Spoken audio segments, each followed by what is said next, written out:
truth is, some people will always think that what they look like is the most interesting thing about them. And I'm here to help redefine how we value one another and ourselves. I'm Carlin, and this is the Spicy Fat Podcast. When I look back on my life in a constant attempt to invite peace within my heart, because honestly, healing isn't linear, nor does it really ever end. But it makes sense why no one, including myself, knew that I had ADHD. I have to reflect on this because when I self-diagnosed, prior to seeking medical validation, I got really angry, really angry about it all, because I immediately went into my inner child space and met betrayal there. I felt betrayed by my parents, by my teachers, by my infrequently visited therapists, and by everyone who I felt was supposed to love me. How did they not know? How did no one tell me? When I came out about my spicy brain, I told a few of these people, and some of them said to me, "Yeah, I know." I was like, what do you mean? Yeah, I know. What do you mean that you know? Why would you not talk to me about it? Why wouldn't you bring it up or even reference a compassionate line towards me when you witnessed me struggling with feelings such as these big emotions, and saying anything to me like, do these feelings have anything to do with your ADHD? None of that happened. I had to discover my diagnosis on my own via social media reels, videos, memes, and TikToks. And it's actually why I love social media. It's why I often ask my clients to reference relatable shit they see on social media, and then we talk about it in therapy sessions. I honestly feel that censorship or limitations of social media platforms is about controlling people and denying them access to their power, health, and mindsets. Because knowledge is power, isn't it? Therefore, information sharing and attempts to limit it is about reducing collective power. I feel this way about social media and about the influence of gossip, okay? But let's talk about how gossip and storytelling are a women's survival bestie in another episode, because today I want to share with you more about the story of uncovering one of the most important aspects of my life. I have ADHD. I was born with it. It doesn't go away. And it's even genetic to so many extents. And as I have worked through my layers of feelings about this diagnosis, it brought me to reflect on who I have been in my life and to reflect on how the fuck was this missed. Let me start by telling you what kind of student I was. I have been involved in student council since grade 4. Okay, I was the minister of the environment at age 9 in my little elementary school, and I got my school to start a composting program. By grade 8, I was obviously prime minister. Okay, I attended leadership conferences. I was a girl guide with many badges. I sang solo in a school play. I played 3 sports: volleyball, basketball, soccer. I even petitioned the diocese in grade 7 to become the second or third, I believe, maybe the third, but actually I think it was the second diocese in the country to allow girls to be altar servers. I wrote poetry. I read every book I could get my hands on. I distinctly remember being in the car with my mom and her seeing me talking to myself and writing in the air. I'm very expressive with my hands. And I was just so enthralled in figuring out how to cure cancer. I was like a kid. I was like 12 years old. And nobody knew I had ADHD, especially me. Because of course they didn't know I had ADHD. Because when I went to high school, I continued student council annually. I had many friends. I created a TV show during my media class and fell in love with the art of telling visual stories. I was almost valedictorian, okay, but that ended up being a popularity contest, and the fat girl of the 90s and early 2000s was still the best friend or the butt of the joke, rather than prom queen potential. I remember the cocaine chic Calvin Klein era where Clueless met 90210, and all I wanted was a Tommy Hilfiger tube top for my baggy overalls. My rebelliousness or defiance didn't actually show out and show up until I'd get home, where I know now was when I was craving space and time to myself to unmask and release all of my hidden fidgets, frustrations, and the compression of myself and my personality that kept it together and inside of me all day long. Having to contain all that you are is exhausting. I didn't even realize, though, that that's what I was doing until recently. Because this world, unfortunately, is littered with grifters and wannabe thought leaders who have not only influenced your algorithms to reflect your insecurities rather than prove inspiration, but have also engrossed the manipulation of human energy and created human disdain movements like hustle culture and diet culture, with publishing stories like 5 Steps to Being a Better Wife or 10 Ways You're Being a Bitch in the Boardroom, and also what allowed Ken to perform at the Oscars over Barbie. Did you know that women with ADHD often live undiagnosed? This diagnosis gap happens partially because it's a condition that was traditionally thought to affect men, but also because women tend to have less obvious or socially disruptive symptoms than men. Case in point, student council prime minister here. ADHD symptoms in girls are often viewed as character traits rather than symptoms of a condition. So for example, a girl might be described as spacey, forgetful, or chatty. But later in life, a woman might reach out for help for these symptoms only to be diagnosed with depression or anxiety instead. This is why when a woman comes to my practice and says, I have anxiety and depression and I'm on medication for both, or that's what I'm suspicious of that I have, my immediate thought is, we need to assess this lovely human for ADHD. And this is showing many of us in the mental health field that we need to shift our model of diagnosis. ADHD was first defined based on the behaviors of hyperactive boys, according to attitude.com. Until 2013, ADHD was grouped with the disruptive behavior disorders of childhood in the DSM, okay? The presumption remains that the diagnostic criteria for ADHD pertains to let me try that again. The presumption remains that the diagnostic criteria for ADHD pertain as accurately to inattentive women as they do to hyperactive boys. And quantitative assessments still focus on external behaviors that interfere with other people. However, most women struggle with an internalized sense of impairment that affects their sense of self and qualitative life management skills. Boys on average are diagnosed in childhood, but girls and women aren't diagnosed until they're 35 on average. That's a big difference, okay? Big difference.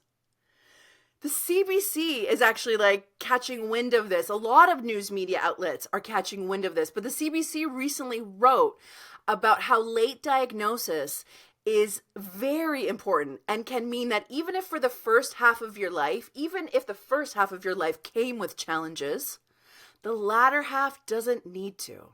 And of course, blame it on the disparity that our medical and mental health systems favor research and funding towards men. It's just true, okay? We don't need to argue about it.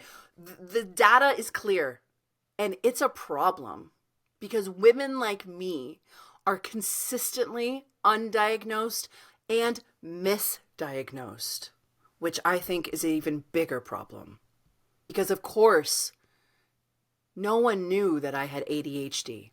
Because in university, when everything became overwhelming and I started to perform poorly for the first time in my life, I had already fostered an incredible hyper-independent attitude, fueled by familial trauma, but painting with incredible charisma, a social justice warrior soul, and a too smart for my own good intelligence.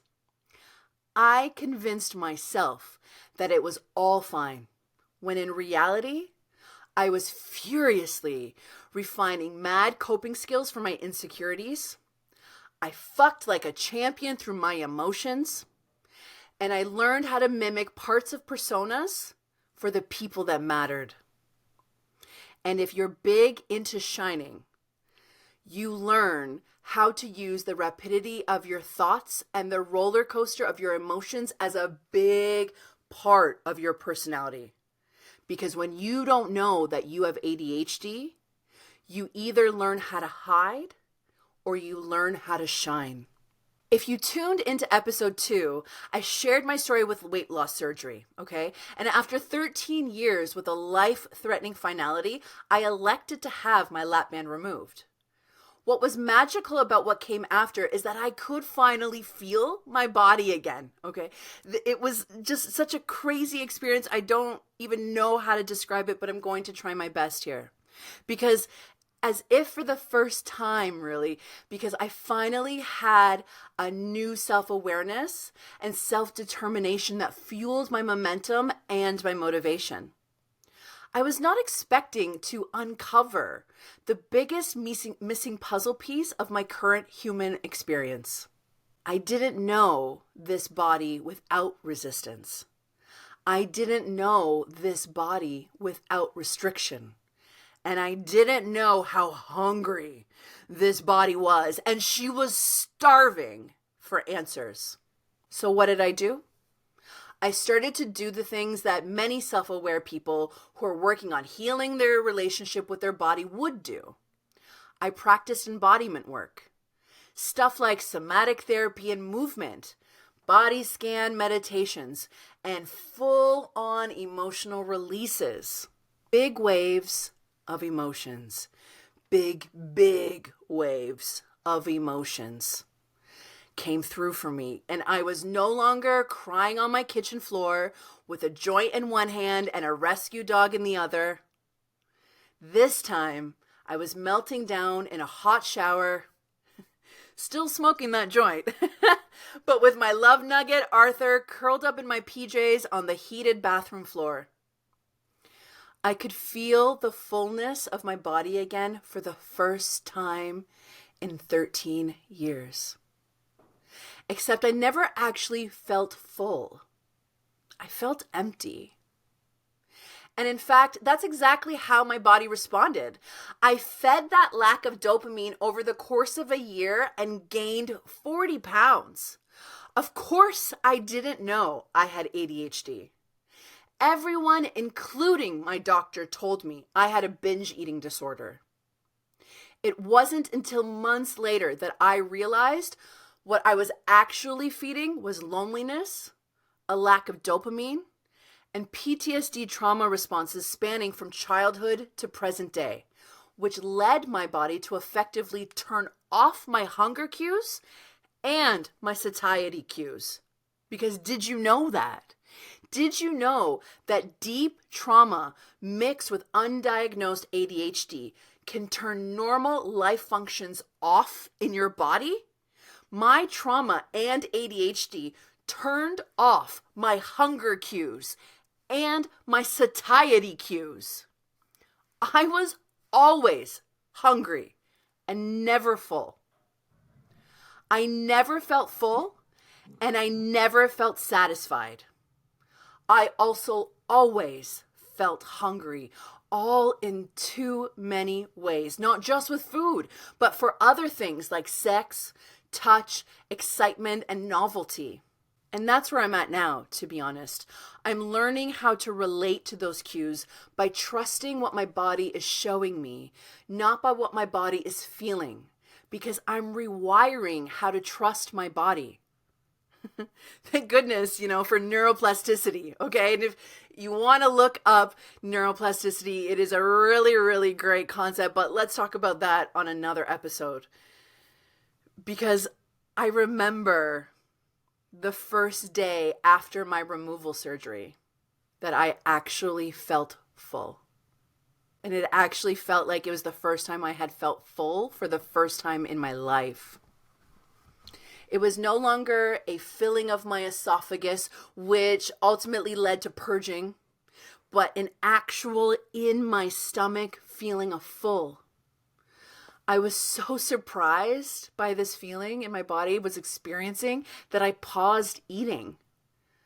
I was sitting in a local Greek restaurant with my amazing assistant, eating the best feta fries, and my body very dominantly said, "We're done here." It was a foreign feeling. I looked at my assistant with surprise and said out loud, "Holy shit, I think I feel full." She was confused, but then a tear rolled gently down my face. Because when you never feel something, the moment you finally do, it feels like the breakthrough you've been waiting your whole life for. And in my opinion, once you feel something once, you will never not be able to access how to feel it again. As a new learning for my spicy friends who are listening here though, okay, who are also on their journeys of understanding the relationship with satiety, here's a tip that I recently learned, okay? It's the 80% rule when eating. For some people, this isn't new information, but for some of us, it is. The rule goes like this: eat until you feel like you're 80% full. Because in 15-20 minutes, hopefully your body catches up and shows you and teaches you that you are actually at the level of fullness that you need to be. It may take a minute to learn how to discern what is a dopamine or stimulation craving versus what is actually hunger. But when you do, it's incredibly powerful. Because of course they didn't know I had ADHD. Because honestly, I think I'm the only neurospicy person that I've ever met that doesn't like coffee, okay? It smells amazing, but when it comes close to my lips, my body says, hell no, okay? And if I trick my lips with a French vanilla cappuccino and drink the coffee, my body goes straight into anxiety panic mode, and my stomach has me keeled over in pain. So even if the caffeine was helpful, as we now know is one of the ways a neurospice girl like myself self-medicates, I wouldn't have known it. The smoking though, that was my medicine. Oh my God. I fucking loved smoking. I know some of you listening to this can relate if you did at one point or another.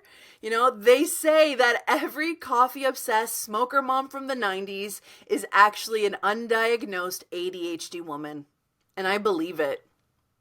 They also say that in every friend group there is a patient zero, which is, I like to call the seed of the spice.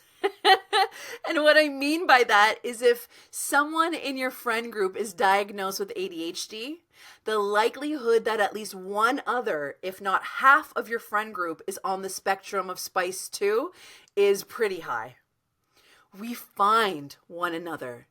When I look at how quickly my own practice, my psychotherapy practice, has grown to attract undiagnosed neurodivergent humans, I smile because, of course, to people whose brains think like mine, they feel me through their screens and in my words. And how we show up is like a pheromonal signal of safety that, yeah, I get you because I am you. Where do I want to go, though, with all of this knowledge? I want to talk about so many topics as it relates to ADHD, to diet culture, to being a woman, to being a human, to mental health. But I also want to talk about, specifically, I want to talk about ADHD and anger, especially in women, especially from the context of it as sacred rage. Because we all too often bypass the experience of women, especially when we show up as angry. It makes people uncomfortable. Because in saying that, I also want to talk about how white women New Age spirituality is actually part of what fucked me and allowed me to bypass my boundaries, my needs, and my responsibilities. With this work, I also want to start a support group for people like me. I want to create tools and resources for people like me. I want to meet other people like me. I want to meet other neurospice goblins and help us take our brains, bodies, and our hearts back, okay? But most importantly, I want to learn how it affects me and my relationships. And I want to let my body feel itself again. I want to learn this part of me that has been hidden for too long. And I want all of us to learn that it is okay to want. It is okay to deserve. And it is okay to be and ask for absolutely everything that you need. Because you are a human who deserves to be loved regardless of who you have hurt in the past, the mistakes that you have made. And moving forward, for you who is listening, my spicy lovers who are listening right now, you can find more information regarding ADHD and the stuff I'm talking about today in the show notes, or check out my website, carlincosta.com, where I will be offering resources, tools, a free symptom checker, and I'll be posting about my new support groups launching this spring. And because I gotta be the extra human that I now love being, I also offer neurospicy swag, like what I'm wearing today, this lovely little dopamine molecule here, and other fun pieces in my swag shop that I've designed myself. Because, you know, how many ADHD people do you know that only do one thing? But on the next episode, we're going to continue this conversation, okay? I have a few special guests lined up this season, which I'm like super excited for us to meet together, okay? I'm fangirling about a few of them. I'm really excited. I have so much more information to share about ADHD, about mental health, and weight loss culture. Plus, I'm excited to launch some of my new initiatives with you, okay? So head over to my website or pod page, send a voice note, send an anonymous question you'd like me to answer here on this podcast, and let's grow together. But as always, thank you for being here. Thank you for being curious. And thank you for allowing yourself to deserve more. Stay spicy, lovers, and I'll chat with you soon.